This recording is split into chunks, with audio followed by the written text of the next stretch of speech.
Before I even reached the capital, I heard the whole city was wagering on whether I would swallow my fiancé's betrayal in silence. By noon, I was standing at his family's gates with the marriage contract in hand. I've come to end the bet. Hey, my beautiful besties. Welcome back to another tale of ancient Chinese romance, where the road to the capital comes with gossip, old promises, and one engagement already cracking before our heroine even reaches the city gates. We have a forgotten betrothal, palace intrigue, music across a moonlit pond, and a heroine slowly discovering that continuing her family legacy does not mean becoming the person everyone expected her to be. Let's begin. The day I entered the capital, I was still 80 li from the city gates when I first heard of Xie Huaijing's romantic exploits. Several traveling merchants at a roadside tea shed were telling the tale with great enthusiasm. The Xie family's eldest young master brought a woman back from Yangzhou. Her surname is Liu, and they say she plays the qin beautifully. She is living in Well Lane. Young Master Xie visits every few days. He even held a banquet for her not long ago. Wasn't the Xie family betrothed to the Songs of Luochuan years ago? That was ages past. The Song family has only one daughter left now. I hear she is frail and has never so much as held a blade. I had thought like the Samis would hardly still acknowledge that match. Summonon lowered his voice and laughed. Whether the Sais acknowledge it is one thing. Whether Miss Song dares show her face here is another. I hear people in the city have already laid wagers on whether she'll pretend not to hear a word of it and swallow the insult. I sat inside the carriage with one hand resting on the medicine chest in my lap. It had belonged to Mother. The corners had been worn pale with age, and I had guarded it for hundreds of li as though one hard jolt might break something precious inside. Yet when I heard the words swallow the insult, my fingers tightened all the same. Qingyan looked at me through the curtain. Her lips moved several times, but in the end she offered no comfort. She knew it would be useless. After all, I had not learned of this betrothal today. The first time Mother showed me the Xie marriage contract, I could not yet recognize all the characters on it. I only knew that one name written upon that red paper was supposed to be bound to the rest of my life. Xie Huaijing. After that, I learned courtly manners, household accounts, and how to speak to elders at formal banquets. Mother would press a wooden ruler against my shoulder and say, "You'll go to the capital one day. There are far more rules there than in Luochuan." I would groan and collapse over the table as if struck dead. But at night, lying awake, I would secretly wonder what the capital looked like, what the Xie residence was like, what sort of man the one promised to me might be. After Father and my elder brother were gone, I wondered even more. Once when Mother was gravely ill, I sat beside her bed brewing medicine. Burning with fever, she clasped my hand and murmured, "Aji, endure a few more years. Once you are married, there'll be someone besides me to look after you." I did not cry then. I even laughed at her. I can look after myself. But that night, crouched beside the medicine stove, I quietly shed 2 tears. I truly had waited once, not for some great hero of undying devotion, not for a white horse and crimson wedding ribbons. I had only thought that one day, perhaps, I might have a home of my own. And now, 80 li from the capital, strangers had turned that little dream into a tavern joke. Outside the carriage, another man laughed. If you ask me, a clever Miss Song would shut her eyes and marry him anyway. However wild young Master Xi may be, she'd still enter the household as his lawful wife. Look at what has become of the Song family. What right does she have to be choosy? Crack Song Ye kicked through a half-rotten roadside post. The tea shed fell silent at once. He was the son of one of the Song family's old retainers. His face had darkened like a storm cloud. Turning toward the carriage curtain, he asked, "My lady, once we enter the city, are we still going first to Her Majesty the Empress?" That had been the plan. Empress Kui had been an old friend of my mother. Half a month earlier, someone from the palace had come with word that Her Majesty remembered an old companion and wished me to stay in the capital for a time. That was why I had set out. But I looked at the red mark the brass clasp of the medicine chest had pressed into my palm and suddenly asked, "Which way is the Xie residence?" Qingyan's head snapped up. Song Yue froze as well. I repeated, "Once we enter the city, We go to the Xia residence first. The tears Qingyan had been holding back all morning sprang to her eyes. My lady, are you going to see him? I fastened the medicine chest again. My voice came out calmer than I expected. I am going to end the betrothal. Saying those words did not make me feel triumphant. Instead, something inside me went hollow. It was as though someone had suddenly opened a door I had guarded for more than 10 years. Beyond it there was no bridal chamber, no red wedding candles, only a road I had never seen before. I was afraid, but fear or no fear, I would walk it. At noon our carriage stopped before the Xia residence. The capital was far livelier than Luochuan. Tea stalls crowded the street, and shop banners overlapped above the road in layers. When our shabby old carriage first drew up, no one paid it any heed. Not until I stepped down. The gatekeeper looked me over. Whom does the young lady seek? Song family, Song Jining. He looked blank. Which Song family? Before I could answer, someone at the nearby tea stall noticed the faded blazing Sunday crest on our carriage shaft. The songs of Luochuan. The voice was not loud, yet it fell across the street like a stone dropped into still water. The noise around us quieted in widening circles. I looked up at the plaque above the Xia gates. Mother had once told me this place would be my home. I had finally come, just not to marry into it. I drew a slow breath and said to the gatekeeper, "Please inform the head of the household." Only then did his expression change. I added, clearly enough for the street to hear, Song Jining of the Luochuan Song clan has come today to dissolve her betrothal. The palm leaf fans at the tea stall stopped moving. The gatekeeper's mouth fell open and stayed that way. Behind me, I heard Qingyan sniff very softly, strange. I was the one ending my betrothal, yet she sounded more wounded than I felt. I lowered my head and smiled. Then I stepped through the Xia gates for the first time in my life. And the last, Madame Xia received me in the main hall. She looked older than the woman I dimly remembered. In truth, I remembered little of her at all. I had been very young the last time our two families met. Today she was impeccably dressed and warmly smiling, and the moment she spoke, she called me a G as if no years had passed between us. So many years, and you've grown into such a lovely young woman. The journey to the capital must have been exhausting. Why didn't you send word ahead? And that boy Huijing, if he had known you were coming. She paused. I caught the brief unease in her eyes. She knew about Liu Yingxu too. He accepted the tea she offered. Lowering my gaze, I noticed an old calligraphy scroll hanging on the eastern wall of the hall. Me grandfather and the old master Xia had written it together years ago. Keep faith. Something fine and sharp seemed to prick beneath my ribs. When Mother taught me my characters, she had once pointed at a rubbing of that very inscription and said, "Look, the Songs and Z's have shared the trust of generations." Now, sitting beneath those words, I almost wanted to ask, so even trust can grow old and be discarded. But I did not. I had not come for answers.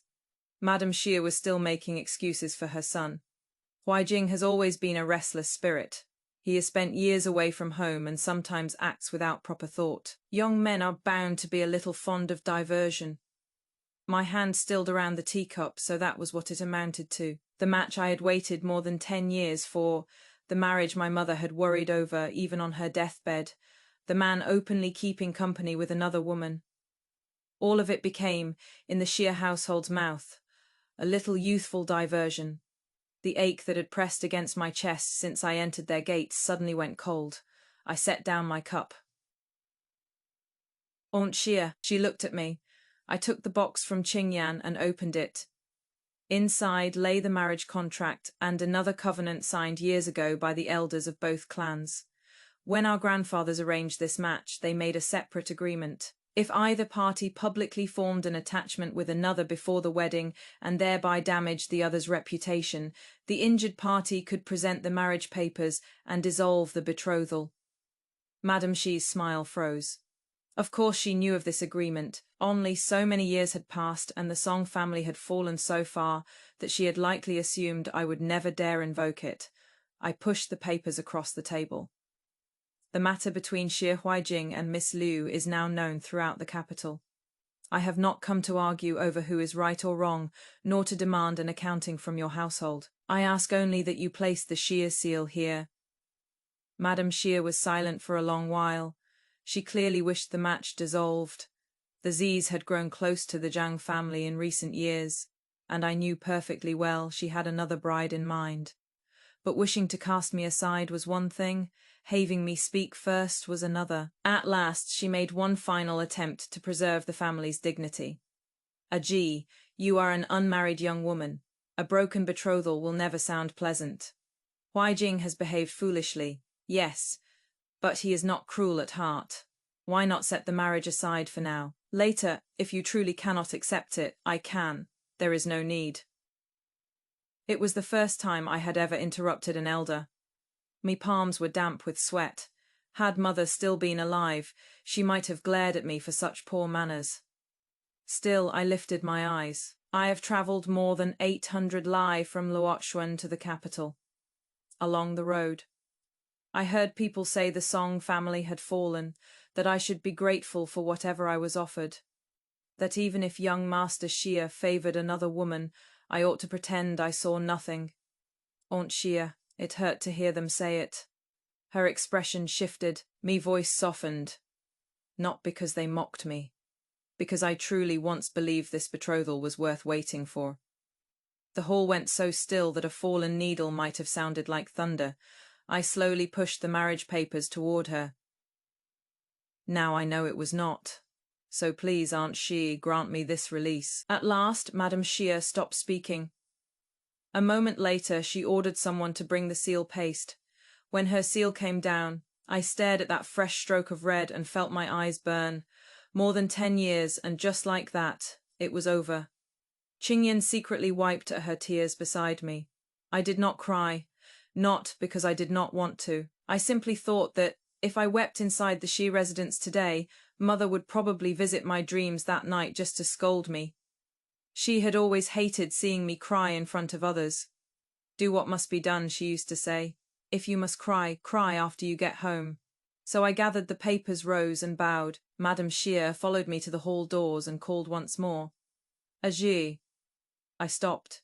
She looked almost guilty. "If you wish, in the future, you may still think of the Shia family as Aunt Shia." I turned and smiled. From this day forward, the marriage bond between Song and Shia is severed. Let whatever affection existed between our families remain where it belongs. In the past. I was not speaking in anger, nor was I pretending indifference. I simply no longer wished to entrust my life to someone else's promise of someday.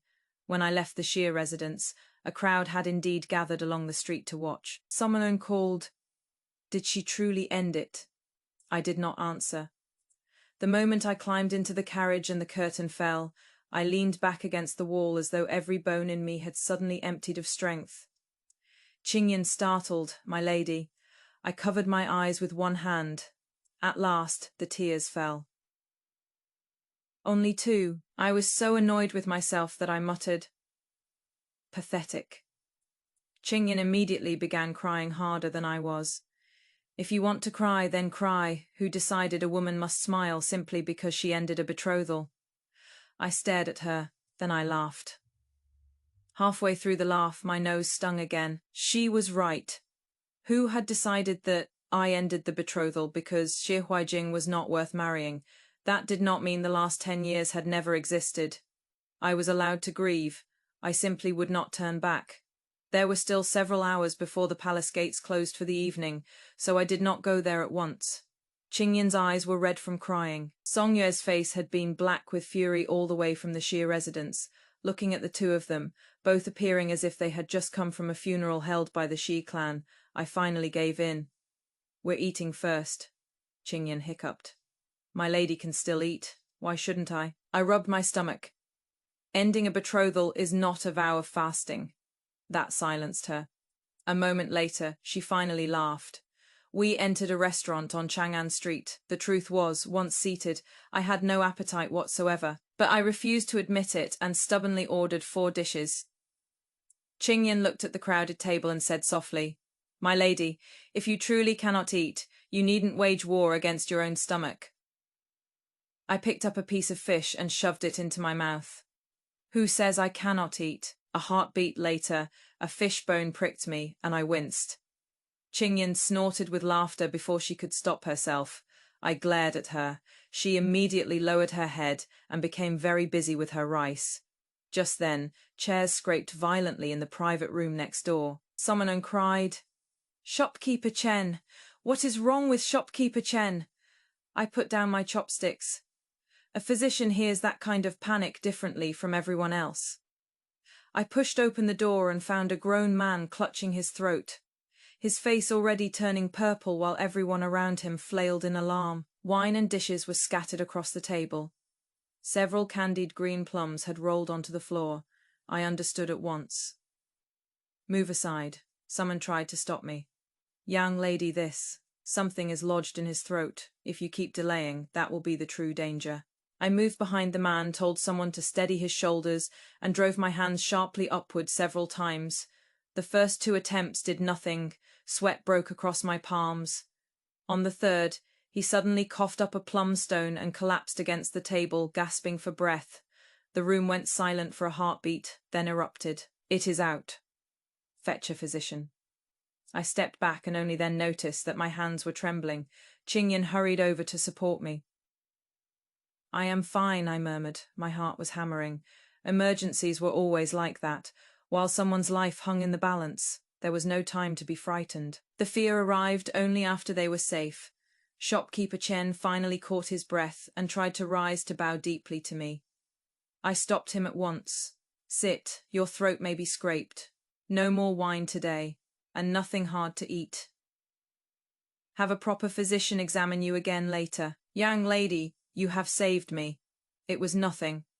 That was hardly nothing. A man's voice came from behind me. I turned. That was the first time I saw Xie Huaijing. Many years later, I would still remember that first glance. Not because he was exceptionally handsome, though, unfortunately, he was. He wore rich robes with his hair bound high, his features sharp. There was something naturally arresting about the way he stood among the crowd. Perhaps because he had spent so many years away from the capital, he lacked the sheltered paleness of most noble sons. There was a hint of the untamed in his eyes. I looked at him for 2 breaths, and the most absurd thought crossed my mind. So this is Xie Huaijing. This is the man I waited more than 10 years for. I did not hate him in that moment. My heart simply ached.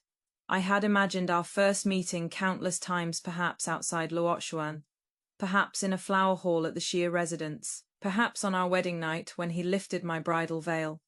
Never once had I imagined it happening an hour after I ended our betrothal. And he still did not know who I was. Xie Huaijing glanced at shopkeeper Chen, then at me. This restaurant only passed into my hands today. Had a man truly come to harm here, I would have had no end of trouble. You have spared me a great difficulty. I sheer owe you a proper reward. Before I could answer, Song Yue stepped between us. My lady has no need of gifts from the Xie family. Perhaps no one had denied him face so bluntly before. Instead of taking offense, he laughed. At least allow me to know the name of the person I owe. The whole thing struck me as ridiculous. Half an hour earlier, his mother had accepted my severed marriage contract at the Xie residence. No, he stood before me, cheerfully asking my name. Heaven itself could not have devised a sharper joke. I was about to speak when Qingyan finally lost patience. She had always been quick-tongued, and today she had swallowed a bellyful of anger. "Young Master Xie wishes to know who my lady is." He looked at her. Qingyan lifted her chin and enunciated every word. "Song Jining of the Luochuan Song clan." The smile vanished from Xie Huaijing's face. The restaurant was noisy, yet for one strange instant the entire world seemed to go silent. He stared at me. "Song Jining, yes." His gaze moved past me to the carriage below and caught the blazing Sunday crest. At last his expression changed. "When did you enter the capital?" "Today. Why did no one tell me?" Qingyan gave a cold laugh. "Young Master Xie is such a busy man. Who would dare disturb him?" I lightly touched her arm. She shut her mouth. Though not willingly, Xie Huaijing seemed to remember something all at once. You went to my home. I nodded. The marriage. It has been dissolved. He had no words. I had thought this moment would feel wonderful. All along the road, people had imagined how I would swallow every humiliation. Even the Shia family had likely expected me to bend in the end. Now the man at the center of it all stood before me in shock. Surely seeing that should have been satisfying. It was not. I was simply tired, as though I had finally reached the end of a very long road. Si Huijing was silent for a long time before saying, "You ended the betrothal with my mother." I never agreed to it. I looked at him. Young Master Shi. It was the first time I had addressed the man who was once meant to be my husband that way. It felt distant. It felt good. A betrothal was never yours alone to command. Our elders made their terms clear. You openly kept company with another woman. I therefore had every right to end it. He frowned. The matter with Yingshu is not what you think. Something brushed painfully across my heart. Yingshu, he said her name with such ease. Suddenly I had no wish to hear anything more. Whatever it is, it has nothing to do with me now. The moment the words left my mouth, even I paused, so it truly could have nothing to do with me not before. But from this moment on, footsteps sounded on the stairs. A woman in a moon-white gown came quickly down. She was very beautiful with gentle eyes, and none of the frivolity rumor had laid upon her. Yet when she saw Xie Huijing and me standing together, her steps unmistakably slowed. Huijing, she came to his side and stopped there as naturally as if that place belonged to her. I knew at once Lu Yingshu. It would be a lie to say I felt nothing for one vulgar little instant. I even compared us. She dressed better than I did. Her voice was softer, and when Xie Huijing looked at her, there was familiarity in his face. A familiarity I had never possessed. The thread inside me, that I thought already severed, gave one last, quiet ache. I cursed myself for being foolish. Lu Yingshu quickly guessed who I was. Nervousness flashed across her face, but she offered no provocation. She merely said softly, "So you are Miss Song." I nodded. She hesitated. "There are some things, Miss Liu," I interrupted her. She looked up. "I did not end my betrothal today in order to give him to you," she froze. I smiled faintly. "I did it to give myself back to me." The wariness in her eyes slowly eased. I did not look at Xie Huijing again. When I reached the door, he suddenly followed 2 steps, Song jining. I stopped, but did not turn around. "I will go home and ask exactly what happened with the betrothal." I nearly laughed. "You may ask whatever you please. But ending the betrothal does not require your consent a second time." Outside the restaurant, the evening wind was gentle. Qinyan followed me half a street before finally asking in a small voice, "My lady, when you saw young Master Shi just now, were you perhaps a little reluctant to let him go?" I set falters, so immediately covered her mouth. I did not scold her. I was quiet for a while. I looked toward the palace walls in the distance, dyed dark crimson by sunset. I am not made of wood. But being reluctant to let go of someone who was never truly mine and choosing whether to turn back are 2 different things. After saying it, I was the first to breathe easier. Admitting that I hurt did not seem quite so shameful anymore, at least from this moment forward. I no longer had to lie to myself. By the time I entered Fengyi Palace, night had fallen. Empress Kui had arranged no grand ceremony. She sent only one of her senior attendants to wait for me outside the hall. I had rehearsed every proper courtesy along the entire journey, but the moment I saw her, I forgot all of them. She stood beneath the lamplight and looked at me. For a very long time she said nothing. Then she said, "You have your mother's eyes." That one sentence stung behind my nose. All these years, everyone who met me said I resembled father. They called me the tiger daughter of a military house. They said that though I could not fight, the stubbornness of the Song clan still lived in my brows. Hardly anyone ever said I resembled mother. She had been loud, fierce-tempered, and capable of scolding a man so thoroughly that half the street could hear. But when illness took hold, she grew terribly thin. Sometimes I woke in the night afraid that one day I would no longer remember what she had looked like at the end. With one sentence, Empress Kui tore open a grief I had hidden for years. I knelt and bowed, my voice shamefully unsteady. This subject, Song Jining, greets your Majesty the Empress. She frowned. Get up. I did not move, so she came down herself and pulled me to my feet. When your mother was alive, she never knelt to me half so neatly. How did she manage to raise a daughter so tiresomely proper? I burst out laughing, and the tears came with it, mortifying. I had held myself together at the Shia residence, only to cry the moment I reached the palace. Empress Kui did not try to stop me. She simply handed me a handkerchief. Cry. If your mother were here, she would let you have this one. This time I cried far harder than those 2 miserable tears in the carriage. I cried out the gossip on the road. Madame Xi's youthful diversion, Xie Huaijing's stunned face in the restaurant, and that ridiculous pain in my chest when Liu Yingshu stood beside him. When I finished, I looked dreadful. Me eyes were swollen, and the tip of my nose was red. Empress Q laughed. Now you look like Shen Zhaowen's daughter. Shen Zhaowen was my mother's name, sniffling, I asked. Your Majesty, were you and mother very close when you were young? We fought first. We became friends afterward. I stared at her. She said it as casually as if discussing the weather. She thought my archery was inferior. I thought her tongue was intolerable. We fought, discovered neither of us could gain the upper hand, then went drinking together. I laughed again. That night, for the first time, I heard stories about my mother that did not belong to Madame Song. She had climbed walls. She had secretly hidden the finest wine in the military camp. She had once lost a contest and refused to speak to anyone for 3 days. The mother I remembered as unbreakable, forever standing over me like a roof against the storm, suddenly became a vivid young woman again. I listened without wanting even to blink.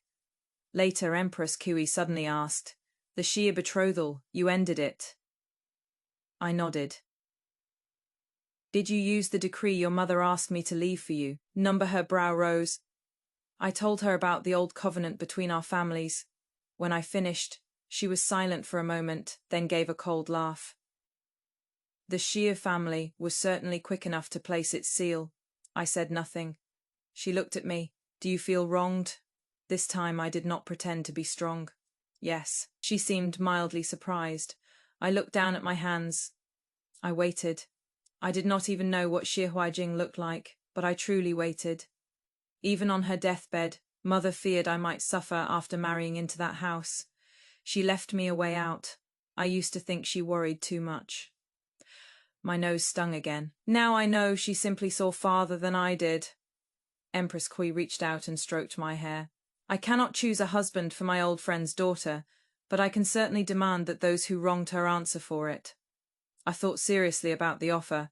It would be a lie to say I was not tempted. If Madame Xi and Xie Huaijing stood before me and admitted, under the Empress's gaze, that they had been wrong, would it feel satisfying? Yes, of course it would. I was only human, who suffers an insult and does not wish to hear an apology. But after thinking for a long time, I shook my head. There is no need. Why? Because the betrothal is already over. I spoke slowly. If I must wait for them to kneel and admit their fault before I allow myself to move on, then whether I live well from now on would still depend on them, wouldn't it? Empress Kui studied me for a long time. I grew uneasy. Did I speak too? She smiled. I was merely thinking that your mother wasted half her life worrying over you. I laughed too. If she heard that, she'd probably ask why, if I had so many ideas of my own, I still cried 3 times trying to memorize a single copy of Lessons for Women. Empress Kui burst out laughing. That night she had me stay in a side chamber of Fengyi Palace. I lay awake for half the night in an unfamiliar bed. Not because of Xie Huaijing, because I suddenly missed mother. I wondered what she would say if she were alive and knew I had gone to the Xia residence myself to end the betrothal. She would probably curse the Zis first. Then curse me. They didn't want you, and you couldn't decide sooner that you didn't want them. You had to wait until the whole capital heard about it before your wits returned. At the thought, I buried my face in the quilt and laughed. Halfway through laughing, the corner of my eye grew wet again. The next morning, I rose as usual and went to the Imperial Medical Bureau to borrow books. Life still had to be lived. Tears were tears, books were books. I had studied medicine since childhood. My teacher had practiced in Luochuan for more than 40 years, and the thing he said most often was, the body does not politely stop falling ill simply because the heart is unhappy. I had always found that very sensible. On my third day in the palace, I met Prince and Xiao Heng. He was Empress Qi's second son and had long since established his own household, but his temperament was far more lively than the crown prince's. The first time we truly spoke was during a game of pitch-pot in the rear garden of Fengyi Palace. Having heard that I came from a military family, he asked with complete seriousness, "What weapon do you favor?" "Silver needles." He blinked. "Hidden weapons for treating patients." He fell silent, so did I. A moment later he roared with laughter. "Why did mother never tell me? Your Highness never asked." He laughed so hard he nearly threw his arrow into the pond instead of the pot. Later he insisted on competing with me. I lost badly. He meant to console me at first, but when my expression grew darker and darker, his instinct for survival finally awakened. "Well, medicine is much more useful than pitch-pot. My deepest thanks, Your Highness. Please don't smile like that. It frightens me." I finally broke. That evening he sent me a box of osmanthus cakes as an apology. Qingyan opened it, took one look, and developed a very peculiar expression. "What?" She looked at me. "They're from Moonwatch Tower." I said nothing. Moonwatch Tower belonged to Xie Huaijing. When Xiao Heng came again the next day, Qingyan's face was red from holding in laughter. I did not think much of it. The cakes had committed no crime. When Xiao Heng learned the truth, he went rigid. "I did not know." "I know. You aren't angry." "Your Highness gave me cakes. Why should I be angry?" He relaxed, then seemed to decide that simple relief was insufficiently loyal. He slapped the table. "Then I shall never go there again." "Yes." Xie Huaijing is hopeless. I know someone better. I nearly spilled my tea. "Your Highness." "I mean it." He looked solemn. "Handsome. Temper. Not too terrible. Most importantly, his mind works properly." I set down my cup. "Thank you, Your Highness." "See, you did not even ask who it was." "Because I do not wish to know."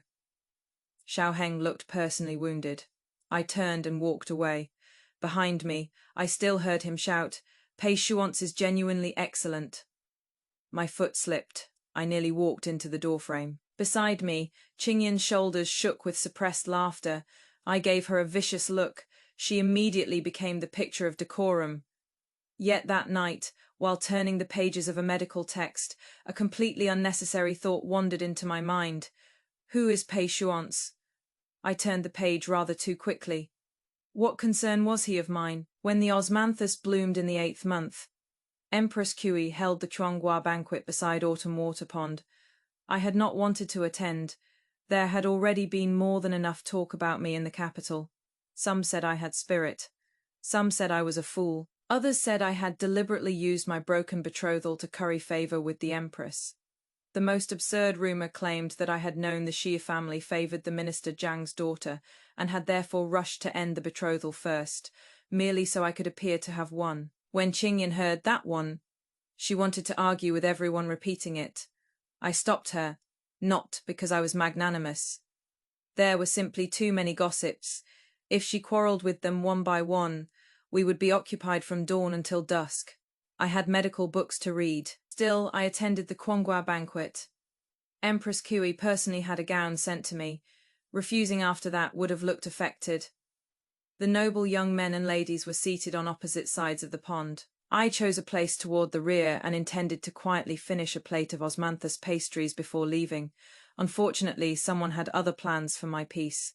Zhang Lingyi sat diagonally across from me. She was Minister Zhang's only daughter, genuinely beautiful and accomplished in both music and painting.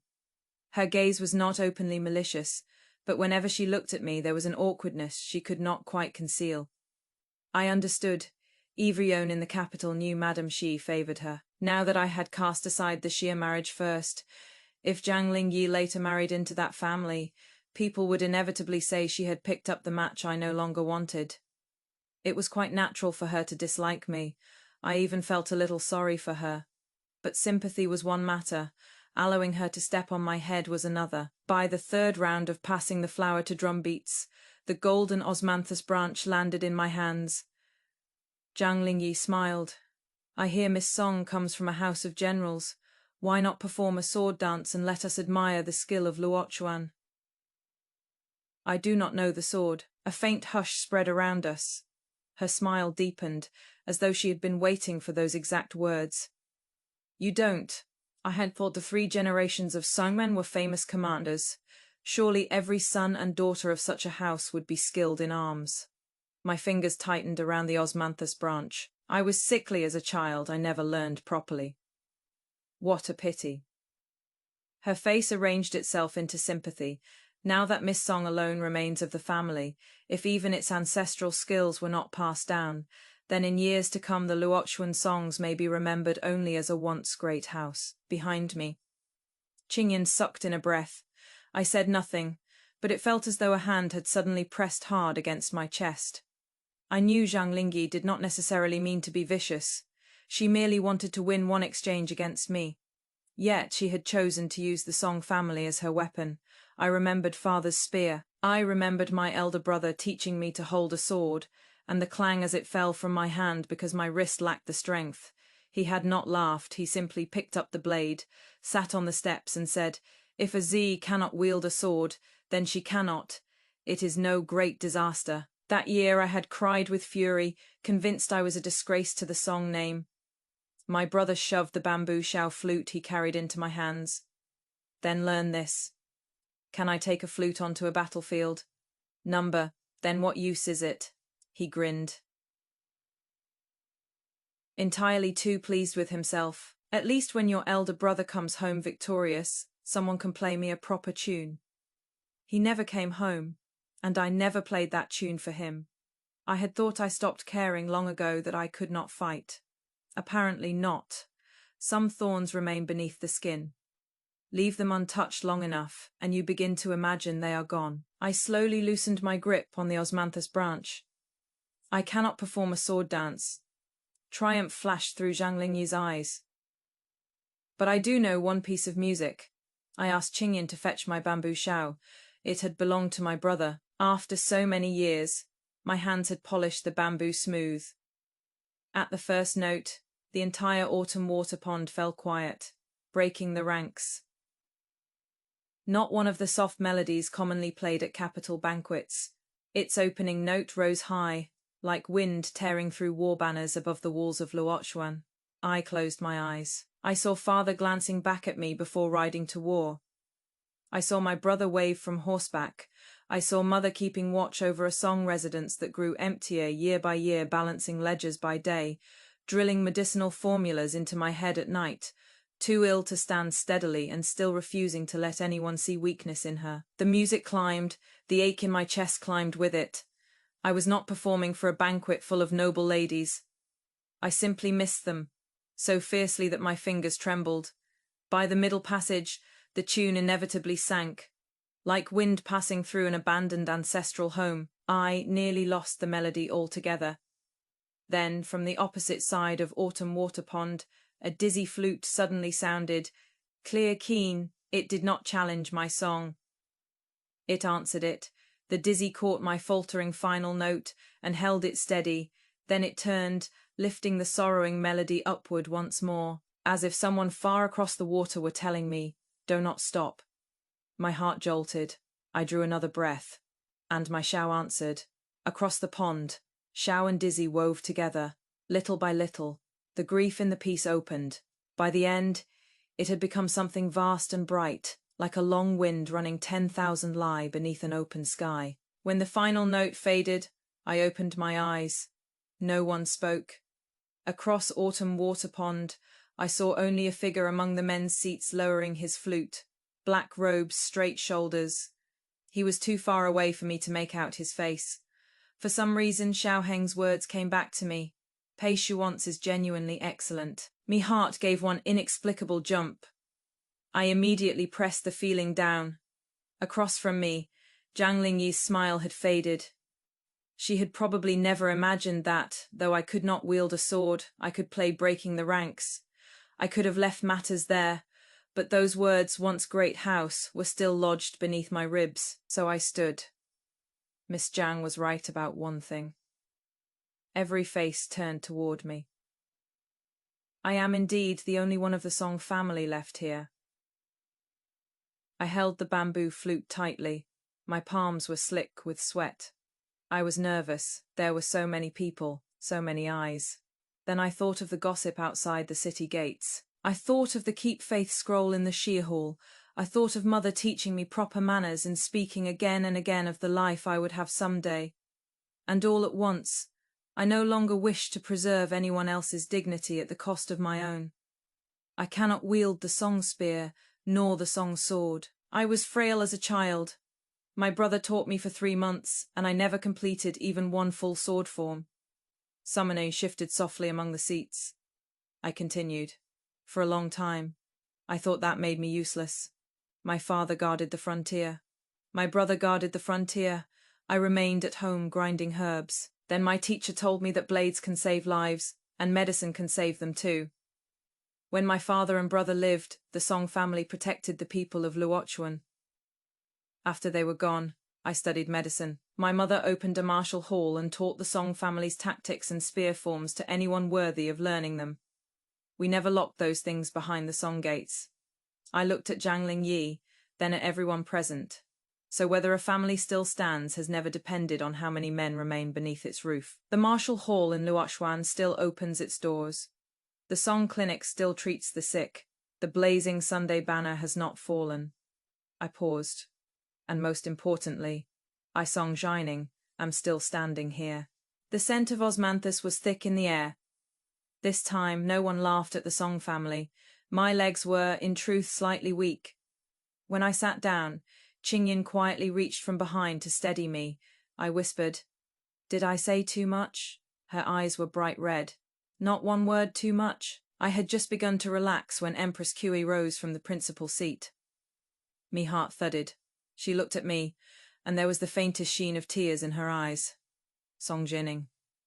I hurried to stand. She said, "Your father and brother were loyal men of honor, and the spirit of their house has not ended with them. If your mother were here today, she would drink a great cup to you." My own eyes burned, then she smiled. Shen Zhaoan and I shared half a lifetime of friendship. She is gone. Her daughter remains. I shall claim that daughter in her stead. The entire banquet stirred in shock. I stared as well. Empress Kui's voice carried clearly across the pond. "Mother," I thought.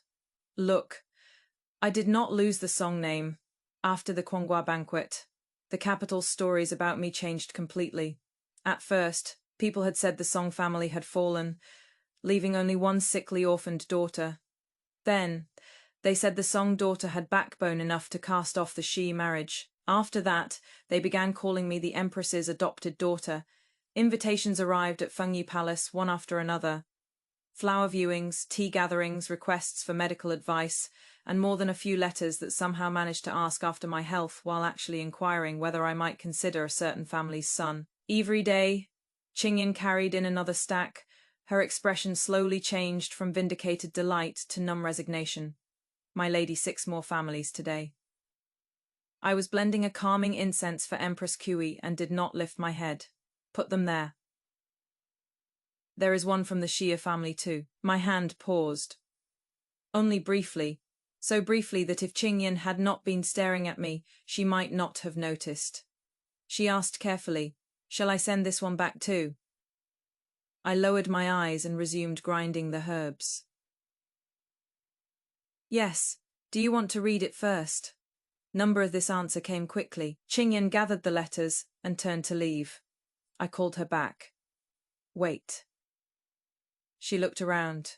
After a moment's hesitation, I opened the lowest drawer of my dressing case and took out the severed marriage contract bearing both family seals. The red paper had grown old. Its edges were beginning to fray. I handed it to her. "Send this with it." Qingyan's eyes immediately lit up. I could not help warning her, "Do not look as though you are marching off to confiscate the Xi estate. This servant does not.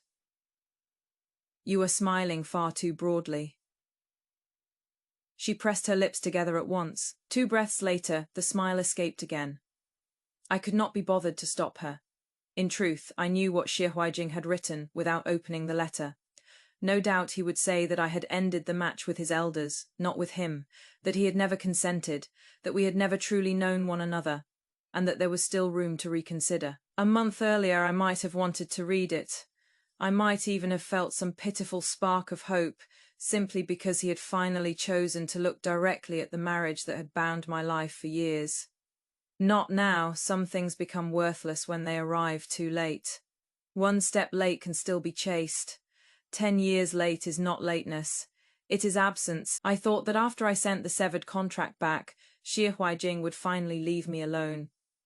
He did stop sending letters. But several days later, I saw him outside the Imperial Medical Bureau. I was carrying 2 medical texts and speaking with a court physician about the winter illnesses common in Luochuan when I looked up and saw him standing at the far end of the palace road. He had grown thinner. He no longer looked as carefree as he had when I first saw him in the restaurant. Without meaning to, I stopped for half a step. Me heart still stirred. I hated that. The betrothal was over. Reason told me this man had nothing more to do with me, yet sometimes the body is slower than the mind. It remembered that his name had accompanied me for more than 10 years. So when I saw him, some part of me still noticed. I sighed inwardly. Very well, let the body be slow. A person is not a strip of old cloth. You cannot cut once and expect every loose thread to vanish with the blade. Xi Huijing approached and first bowed to the court physician beside me. Only after the man left did he look at me. "Miss Song," I nodded. "Young Master Xi." At those words, a faint crease appeared between his brows. Must we speak to each other as strangers? I found the question genuinely puzzling. What else should we be? For a moment he had no answer. I held my books and waited for him to move aside. He did not. I saw the severed marriage contract. You did not even open my letter. Those 2 indifferent sounds seemed to irritate him. His voice dropped. "Song Jining, do you think I came to find you only because you gained attention at the Quanghua banquet? Because the Empress took you as her daughter?" I blinked. In truth, the thought had never crossed my mind. I did not possess enough idle time to spend each day guessing why he regretted something, so I answered honestly. His expression eased slightly. I continued, "I simply do not care why you came." His face darkened at once. Even I knew the words were sharp, but once spoken, taking them back would only make them false. Xi Huijing was silent for a long while. "That day at the restaurant was the first time I had ever seen you." "I know. At the time young Master Xi," I cut him off, suddenly weary. "Do you believe that if you had known I was Song Jining that day, none of this would have happened?" He looked at me and did not deny it. From that silence, I felt a small and distant sorrow rise. Not for him, for the girl I had once been. I did not learn medicine so that one day you might meet me. I did not learn breaking the ranks so that I could play it at the Quanghua banquet. The books I read, the roads I travelled, the sick beds I kept watch beside, the people I mourned and buried, all of those things happened while you did not know me. Something shifted in his eyes. My own chest ached with it. "You think well of me now because you have finally chosen to look. But Xi Huijing, I do not owe you another chance to discover who I am." His fingers slowly curled into his palm. After a long silence, he said, "I admit it. I was wrong before." For a man as proud as he was, the words lightly cost him something. Had I heard them years earlier, I might truly have been happy. Now, I only nodded. "I understand." He stared at me, apparently expecting more. That is all. I looked at him and smiled faintly. "If you apologize, Must I forgive you? That is not what I... Besides, I do not hate you. He froze. It was the truth. I had felt wronged. I had been angry at night. I had wondered whether things might have been different if Liu Yingxiu had never existed, if the Xia family had never looked down upon me.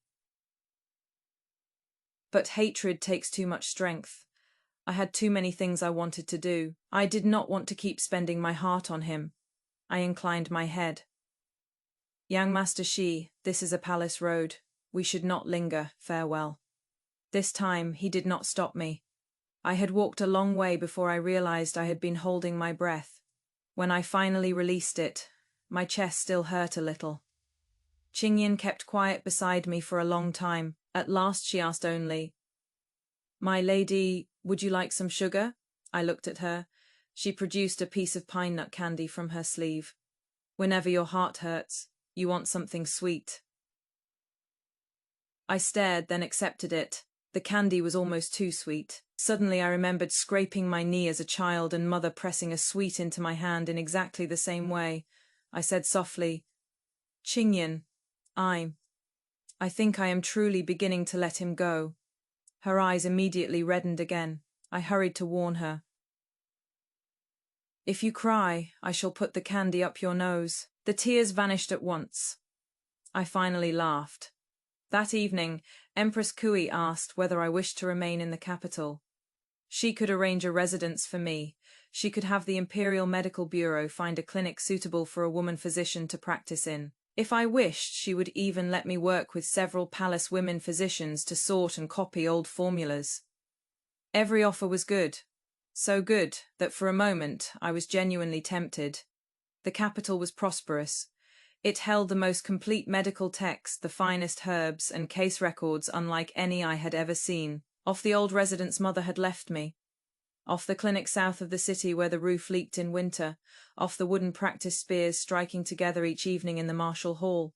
In the end, I shook my head. "Your Majesty, I still wish to go home." Empress Kui did not persuade me. She only asked, "Because of the Shi family?" I smiled. "Precisely because it is no longer because of them. I finally know where I truly want to go." She watched me for a moment, then nodded.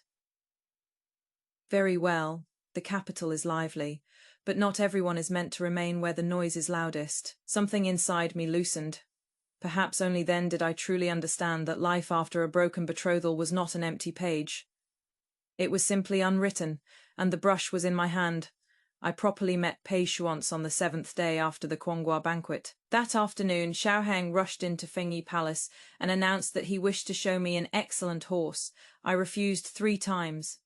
On the 4th, he resorted to nonsense. "Miss Song, simply because you cannot ride a swift horse, you cannot deprive a fine horse of the chance to be admired by you."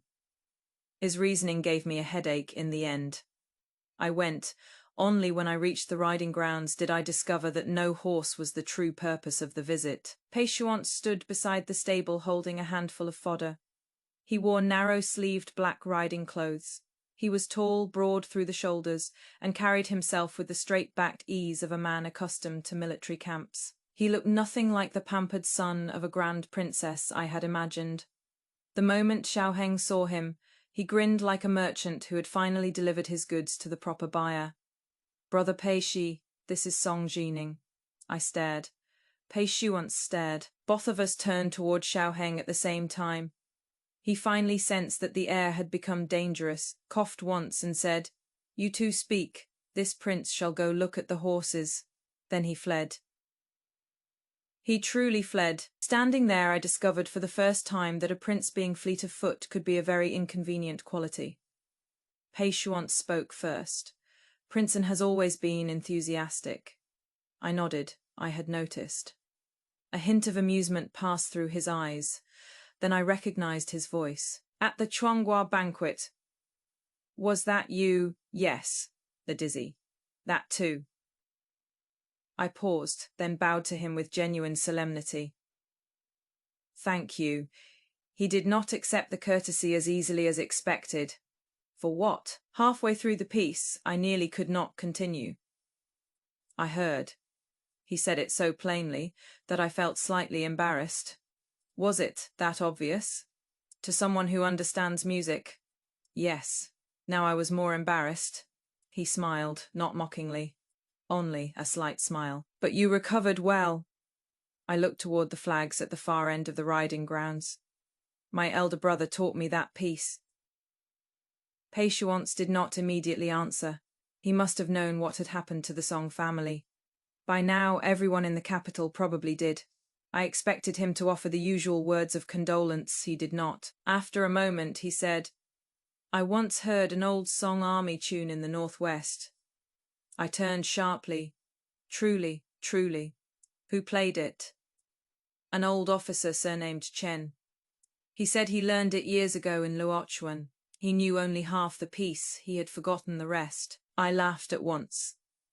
Then my second uncle probably taught him. He had no patience whatsoever when teaching the Shaonine students in 10, only learned half a tune from him. He did not ask about my broken betrothal. He did not ask about Xie Huaijing. Nor did he begin, as so many had in recent days, by praising me for being fierce or courageous. Instead, he asked whether Luochuan winters were severe, how many students still trained at the martial hall, and what branches of medicine I knew best. Once I began speaking about herbs, I lost restraint entirely. I went from common winter illnesses in Luochuan to frostbite on the borderlands, then to old injuries soldiers most often ignored. After speaking for far too long, I suddenly stopped. Forgive me. Peixuance turned his head. For what? I spoke too much. You did not. Did you understand any of it? About half. I laughed before I could stop myself. He was entirely unashamed. So I am remembering the rest, and will ask the army physicians later. Something moved softly inside me, not because he had said anything especially charming, precisely because he had not. He had not pretended to understand. He had not grown impatient. We reached a wooden fence. A wind came from the west and stirred the grass. He suddenly said, the last passage of breaking the ranks was too sorrowful. I was quiet. I know. You should not spend your whole life grieving for the dead. Had someone else said that, I might have bristled. But Peixuance continued. Many men have died along the frontiers. If those who survive remain trapped forever on the day they lost them, then no one will live the days those men fought to preserve. I stood very still. The wind blew a loose strand of hair across my eyes. I did not brush it away. After a long while, I said quietly, I know that truth. Knowing and doing are different matters. Yes. I looked down and smiled. You are rather unpleasant to speak with. Prince Anne says my temper is tolerable. Peixuance was silent for a moment. That does not sound like praise. I laughed harder, and afterward, strangely, my heart felt lighter. Before we parted, Peixuance handed me a thin booklet. I opened it. Inside were notes he had kept in the Northwestern Army about common injuries, illnesses, and shortages of medicinal supplies. His handwriting was crisp and spare. Why give this to me? You said the Luochuan clinic is compiling practical remedies for the borderlands. Yes, then this may be useful. I held the booklet, and, for a moment, did not know what to say. Many people had given me things in recent days, hair, ornaments, brocade, calling cards, precious trinkets. This was the first gift I truly wanted. It is useful. I looked at him seriously. Very useful. He nodded. He did not seize the moment to say anything about corresponding in the future. Yet on the carriage ride back to the palace, I read through the booklet 3 times. Qingyan watched me for half the journey before finally speaking. My lady.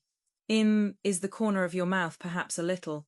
I immediately flattened my expression. This servant had not yet said what it was doing. Be quiet. She turned away, shoulders shaking again. I stared at the carriage curtain and felt the tips of my ears grow inexplicably warm. Annoying, I had only just stepped out of one betrothal.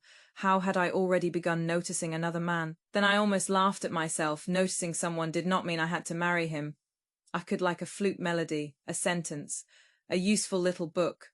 Why should I punish myself for my old betrothal by denying myself the right ever to feel anything again?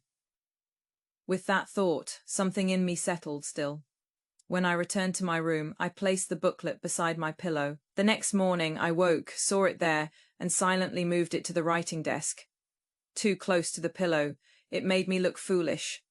News of the Xia family reached the palace again half a month later. Qingyan returned from outside with a very peculiar expression. "My lady, what now? Miss Liu has moved out of 4 Well Lane." I was drying herbs and looked up. "Where did she go?"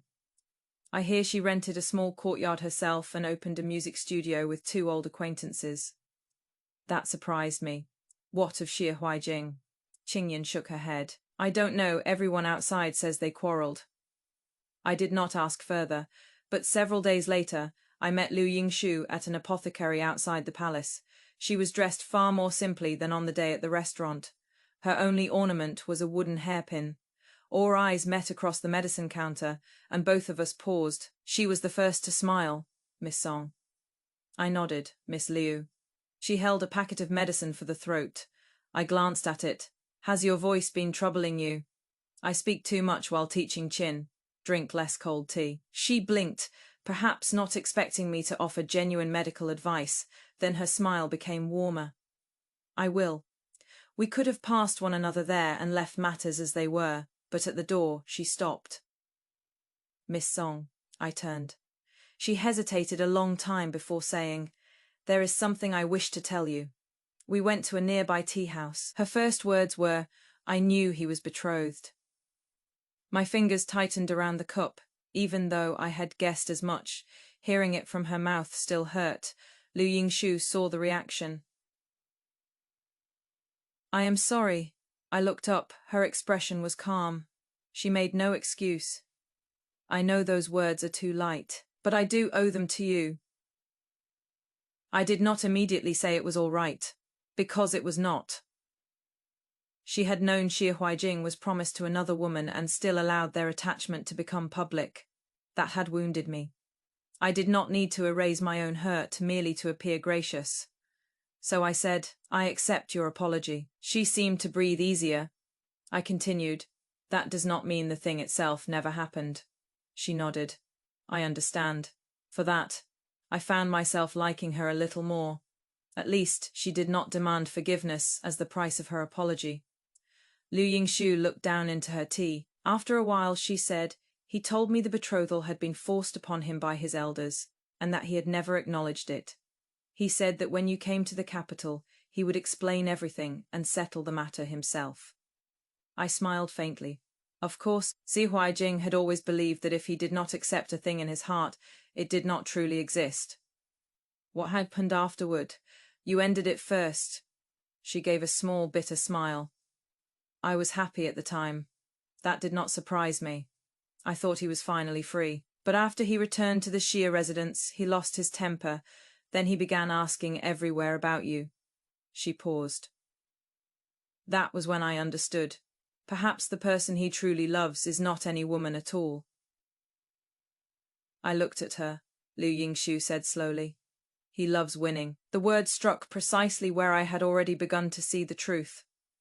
His family tells him to do something, so he refuses. His family says I am beneath him, so he insists on keeping me at his side. Then you reject him first, and suddenly you become the finest thing he has ever lost. Her smile was self-mocking. I used to think he chose me because there was something special about me. Later I realized I merely happened to be standing on the road his parents forbade him to take. I did not comfort her. I knew she did not need some weightless assurance that she was wonderful. After a long time I asked, "So you left him?" "Yes." "Was it easy?" Her eyes reddened instantly. I regretted the bluntness of the question, but she smiled and wiped the corner of one eye. "Number. I was with him for 3 years. He defended me when others humiliated me. He was genuinely kind to me at times. If I said I felt nothing for him, I would only be lying to myself."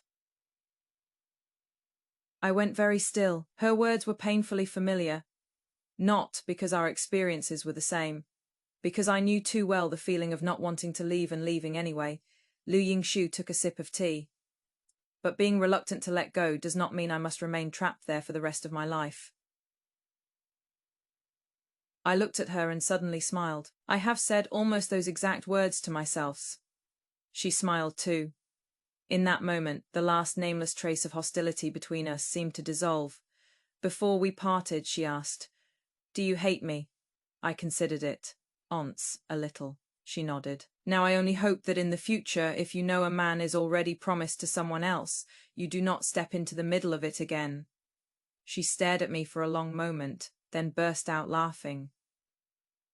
"Miss Song, you truly do not soften your words." I used up all my polite ones at the sheer residence. She laughed even harder. When we separated, she gave me a formal bow. "May the road ahead be kind to you, Miss Song." I returned the bow. "And to you." On the way back to the palace, Qingyan kept stealing glances at me. What now? This servant thought my lady would hate her. I did, and now? I thought for a while. Now I think she understood Xie Huaijing before he understood himself. Qingyan snorted. I laughed too. Only then did the whole matter truly feel over. Not because Xie Huaijing regretted his choices, not because Liu Yingshu left him. Because at last I could speak their names without feeling something inside me being pulled tight. That thread had truly broken. Xie Huaijing, unfortunately, did not seem to find such peace. I heard that after Liu Yingshu left, he stopped visiting Moonwatch Tower for a long time. The proposed marriage between the Xi and Zhang families also came to nothing. Not because Zhang Lingyi objected to his reputation. The Zhang family stepped away first. Minister Zhang merely told outsiders, "The fates of young people cannot be forced." Everyone in the capital understood what he meant. The Xie family had once thought the Songs too fallen to be worthy of Xie Huaijing. No Song Jining had become the empress's adopted daughter, and suddenly the Z's were the ones whispered about. I should have found the reversal satisfying instead. I found it absurd. So this was how quickly the world's judgment of who was worthy of whom could turn. One banquet, one decree, one new title. Yet I was still myself. I had been myself in Luochuan. I had been myself when they mocked me. I was myself now. The thought made me even more certain that I had to go home. I could not remain in the capital merely to let people define me again by a more flattering name. When the first frost of winter fell, I asked Empress Kui for leave to depart. She was silent a long time. "You truly will not stay a little longer. Number Luochuan winters are colder than the capital." "I know. Doesn't your clinic roof still leak?" I felt a little guilty. "I already ordered Songye to write home and have it repaired." Empress Kui glared. "If your mother were alive and heard the way you keep house, she would beat you first and ask questions later." I smiled. "She would never bear to. Your mother bore to beat you more readily than anyone." I laughed. Then my eyes stung. On my final night, I spoke with her for a long time. We spoke of mother, of Luochuan, of the clinic and the martial hall. At last she asked, "And what of Pei Xuan's?" I nearly choked on my tea. "Your Majesty," she raised a brow. "What I am forbidden to ask." "There is nothing between young Master Pei and me. I did not say there was." I had no answer to that. Empress Kui studied me, then laughed. "That habit of blushing truly is your mother's." Now I wanted to flee the room altogether. The next morning, she personally saw me to the outer court of Fengyi Palace. She gave me many things: medicinal herbs, medical books, several chests of winter clothing, and an old spear. It had once been hers, so I was so startled that I did not dare accept it. "Your Majesty, this is too precious. It does nothing in the palace but gather dust." She stroked the shaft, her expression distant for a brief moment. "Take it back to Luochuan. If there is someone suitable at your martial hall, let it see the training grounds again." My nose stung. I accepted it with both hands. "I will." I did not expect to find Xie Huaijing waiting outside the palace gates. He stood at the foot of the stone steps and looked as though he had been there a long time. This time, my heart did not race. I was only surprised. Songye frowned and started forward. I stopped him. "I'll speak with him." Xie Huaijing looked at me. The winter morning light was pale. He had grown much thinner since our first meeting. "You are returning to Luochuan?" "Yes. Will you come back to the capital? I don't know. After a long while, he suddenly asked, Jining, what if I had gone to Luochuan first? I stilled. He looked at me as though he had finally decided to say the thing that humiliated him most. What if, when I joined the army years ago, I had gone south instead and visited Luochuan? What if I had known you earlier? What if I had known you were not the woman everyone described? His voice faded. Would things have been different? I did not answer immediately, because for one moment I truly imagined it. I remembered the year I was 16 when mother's illness was at its worst, and I spent an entire night alone brewing medicine. I remembered my 18th birthday when Qingyan asked whether the Xia family might send a letter that year. I remembered the twin lotus sachet I had once secretly embroidered. It had turned out so ugly that I could not bring myself to send it, and it lay at the bottom of a chest for years. If Xia Huaijing had come then, if he had been more than a name on a marriage contract, if he had truly seen me and allowed me to see him, perhaps I would have loved him, perhaps very much. The thought brought a late ache to my chest. I raised my eyes to him. Perhaps hope flashed in his eyes, then I continued. The light in his face stopped. I slowly exhaled. Xia Huaijing, you did not lose to Lu Yingshu, nor did you lose to me. You lost to yourself. His face slowly drained of color. I did not stop, once I would not have bothered saying these things. Know that I was leaving. I could. You hated having your life arranged for you. So whenever your family told you something was good, you were determined to prove it bad. Whenever they said a road should not be taken, you were determined to walk it successfully. The examinations, the army, trade, marriage, you treated all of them the same way. You were clever, so most of the time you won. But after winning too often, you stopped knowing the difference between what you wanted and what you merely wanted to conquer. Xia Huaijing's lips moved. I know now, I smiled faintly, but I cannot hand myself back to you merely because you have finally understood. Wind swept through the palace gate. His eyes reddened. I felt none of the triumph I had once imagined, only regret. A genuine regret for what might have been. But regret is not the same as a debt that must be repaid. I continued. You asked whether things might have been different. Yes, they might have been.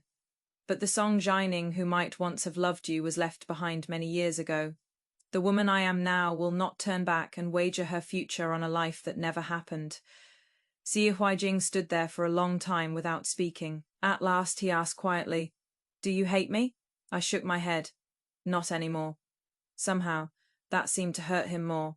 I suddenly understood that to someone still drowning in regret, being no longer hated may be crueler than hatred.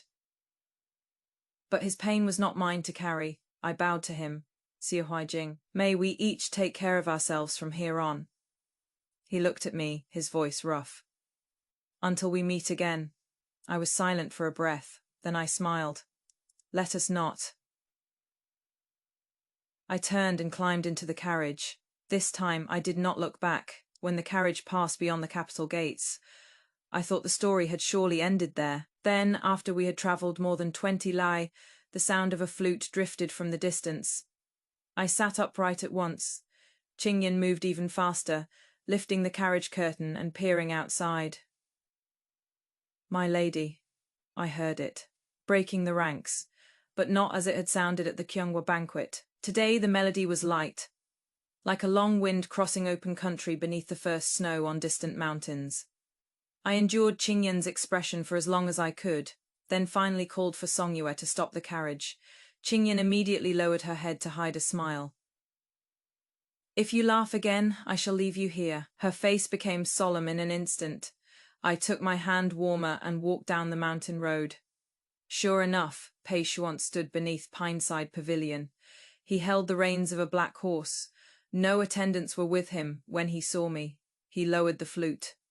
Miss Song, young Master Pei, I heard you were returning to Luochuan today. So you came to see me off? Yes. I looked at him. With only a tune. He took a bundle from his saddle. And this. I opened it. Inside were several carefully recopied military medical casebooks, and a small packet of medicinal seeds found only in the northwest.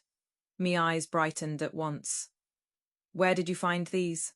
I asked the army physicians to gather them. This herb is difficult to grow in Loachuan. That is why I brought only a small packet. If every seed dies, you will have less to mourn. I looked up and glared at him. There was laughter in his eyes, holding the bundle. I found myself smiling too. Patience. It was the first time I had called him directly by name. One brow shifted almost imperceptibly. Yes, Xiao Heng says your temper is tolerable. Was he wrong? The matter requires further observation. Then observe at your leisure. I froze. The wind chose that exact moment to sweep past. My ears suddenly felt warm. I lowered my head and pretended to inspect the seeds. After a while, he asked, "When will you return to the capital?" "I don't know."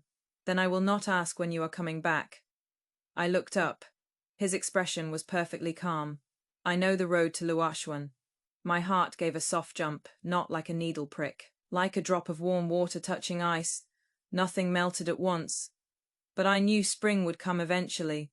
I fought back a smile. "Young Master Pai has military duties. You should not wander about without reason." "I did not say without reason." "Then for what?" "I would go if there were a reason." "What reason?" "I will tell you when the time comes." I suddenly decided that he too possessed a remarkable talent for irritation.